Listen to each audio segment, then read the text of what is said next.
Hey guys, Mike here, Jet Tech. Gonna run you through a full tutorial on how to fit some seat strap kit to a late model FX Yamaha. Guy Keel, our filmer, he's away at the moment, so I got old Connor here holding the iPhone. So with your seat strap kit, we've got the two straps that come in it, and also the bonnet bungees and the hardware for it. So it comes everything that you need to do to fit it. You're just gonna require some tools. So the first thing that we're gonna do is remove the rear seat here. And then we're going to remove this handle. You got 4 12 mils and 12 mil nuts on the inside here. Just remove the two back ones and you can loosen the two front ones so you can lift up your strap. Now the reason that we're doing that, the rear strap a much tidier way, is we actually burn a little hole in the strap, slice it up, put it under, cut it to length, and that way it secures it rather than having to put the extra cleats, these extra cleats, in the plastic there, and that's not near as strong as doing it this way. Alright, now with the rear strap, now I got the rear handle loose, I can see the hole right in the middle there, and I'm going to burn this towards the end of the strap here on this, around this webbing part. But what I'm going to do is I'm going to place it in there first, bring it down. Now you're going to want your rear buckle sitting right about there. Reason being, you don't want it all the way up in the middle there, all the way down. And what's going to determine that is where you burn the hole in this strap. So coming back around onto this one, go underneath the handle here, and the same thing, I just lift up the handle and I can see where the hole is, and it's going to go right there. You've noticed that I've clicked the seat back on, so I'm using the approximate right sizing. I know that hole's there. I'm checking this one again, so that one's going to be sweet there. And that one's sweet there. I've lined it up. I'm actually just going to hold this with my finger. I know the strap's going to be there. Alright, I personally use a hot knife, and I'm just going on the edge of the trailer here on a nice metal surface, but you can also get a gas torch, heat up a screwdriver, poke the screwdriver hole, cut a little slit with a razor, burn it again with a gas torch or a lighter just to seal off the hole. I'm using the hot knife here. All I'm going to do is just get a little X, and then I'm just going to cut off the excess about an inch past it. Just moving on to the side with the buckle. Same thing, just a little X. Oh, smoky. Boom, done. Put it in. Alright, then get your 12 mil. I've got it on a rattle gun here or in your socket. I'll just kind of screw it through the fabric there. I moved these ones yesterday too. Repeat the same process for this one as well. Got it all back there. It's pretty much perfect positioning. Now, quick little trick just for a nice tidy job. Just get the strap before you do it all the way up and spin it around. See, it's nice and flush going up there, rather than if it was sitting like all the way there, then you do up your bolt, you're going to have a nice flappy piece there. Just little finer details. So over there, and then do up the nuts on the inside. So make sure that's nice on both sides. Right there, perfect. Happy days. Let's get this bad boy done up and move on to the front strap. Quick tip, if you're using a rattle gun on here, just remember these are only 12 mils and you're compressing down on the plastic, so don't do it till the rattle gun stops spinning, you know, and over tighten it, because you just compress the plastics and then the bolt will actually end up going through the plastic. Just do it till it's sufficiently tight. Maybe just use a ratchet if you need to kind of figure out how tight it needs to go. Alright, moving on to the front strap now. You're going to have your two cleats. So this is not out of the bag of the hardware, and these have the larger washers. You're going to center your handle about an inch back from the front of the seat there. The reason being, if you put it right there, it will tend to slide down all the time. So we just go back a little bit. For the cleats, I'll just take the hardware out. Now, this is obviously not a cruiser seat. The cruiser seats go up and down. With the cruiser seat, you just kind of position it behind the bend there. So I'll put the cleat through the strap here, and that's going to sit approximately right there. So where you determine to put the cleats is where the strap's going to sit. Now, what we don't want to do with the cleats, this is very important, take note of this, don't put them down there. Your boards are going to end up with bloody holes in them. So you want to tuck them just up underneath the seat right there.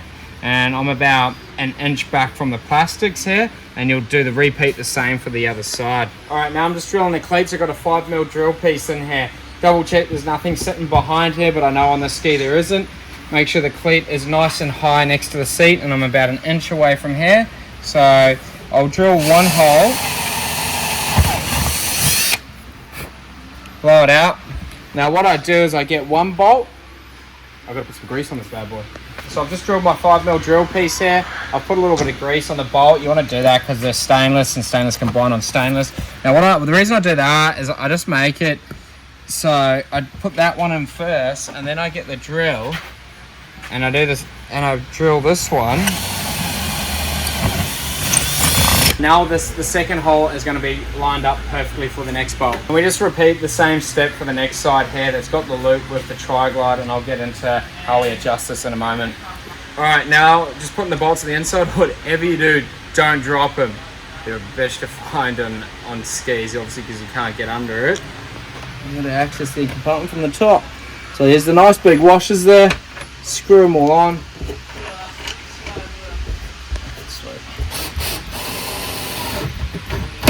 I always just nip these up with the spanner on the inside rather than relying on the Phillips head. But if you don't grease these or lubricate, even a little bit of lanolin or something, lanolin spray, that will stop them from seizing up. They don't, remember, these are only an 8mm bolt. You don't need to wrench them like you're doing up your car tyre. So I got it all secured now. With the tri-glide side, this will determine the center of the strap. So what I'm going to do here, you can see if I tighten it, it's just sitting a little bit to the left. I'm just going to shorten it up a bit so I can just go like this and pull that through, and it's just bringing it to center. And the tri-glide, you can just push up a bit out of your way so boards don't touch it. And then on the right hand side with the clip, this buckle here, I'll just shorten this as well I'll take a few inches, 2 inches off it, just so it's not flapping around everywhere. So you can either cut it then burn it, or just use a hot knife if you got one. So now moving on to the bonnet bungees, we're going to remove the side panel. Now there's two ways to do this. You can either use the hardware that we supply with nuts, bolts and washers, but you obviously have to get them behind to skewer the nuts.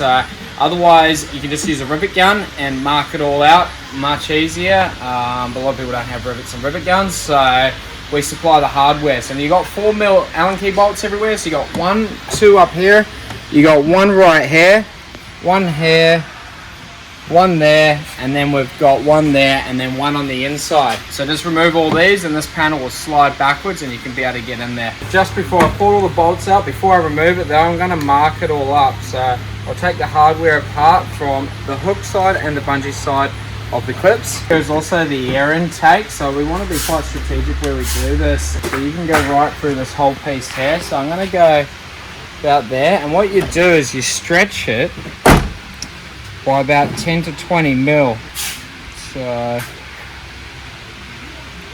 So to remove this panel, just slide it forward. As you can see, there's little hooks right here, and then you wiggle it around out of the speaker. And these are the air intakes that we're just trying to dodge here. So I'm just having a look about where it's going to sit. Just marking this out. So little hole here, little hole there. One hole first. Just use a 4mm drill piece. Same ordeal as before. I just chuck a bolt in, and I'll just get the drill here, kind of mark it. Now I'll be able to get the other bolt right through. So just doing up the nuts now with the little washers on the inside. Alright, so I've just done up the nuts here. Time to put this back on, so we just slide it back in. Tuck her in behind here. And then push it back, and that locks it in.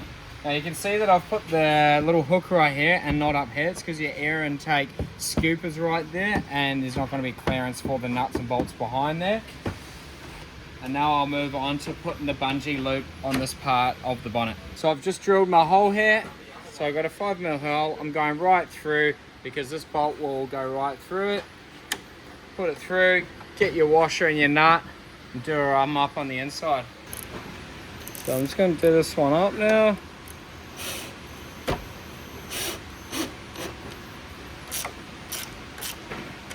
I'll just spin that round,